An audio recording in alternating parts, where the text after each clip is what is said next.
So এখন আসছি হচ্ছে শীতের জামা কাপড় কেনার জন্য নেপালি মার্কেট। সো এখানে সব মানুষ এখানে নেপালি, মানে এই মার্কেটের ভিতরে সব হচ্ছে নেপালি এবং ড্রেসগুলো হচ্ছে সব নেপালি, উইদাউট ইন্ডিয়ান, সব হচ্ছে নেপালি। সো নেপালি মার্কেটে আসছি অথচ কিছু কিনবো না, সেটা কি হয়? So, একটা জ্যাকেট পছন্দ করছি মাত্র 1800 রুপি। সুন্দর আছে অনেক, কালার একটা ওই ট্রায়াল দিয়ে দেখি জিনিসটা কেমন। ফ্রাইডে ছিল সেজন্য পাঞ্জাবি পড়ছি, এই জন্য টাইট লাগতেছে বেশ।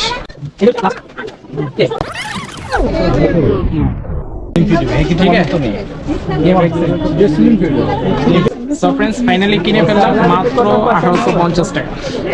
So nice. সো ফ্রেন্ডস আপনারা তো দেখলেনই, মার্কেটিং করলাম, অনেক ভালো লাগলো, একদম রিজনেবল প্রাইসে এখান থেকে কিনা যায়। সো আপনারা আসলে এখানে রিজনেবল প্রাইসে নিতে পারবেন। বাট আমাদের মার্কেটিং শেষ, এখন আমরা মেট্রো করে আমাদের বাসায় চলে যাব। তো এখানে উবারও যায়, বাট উবারে যেতে চাচ্ছি না যেহেতু অনেক কিছু কেনাকাটা করছি। তো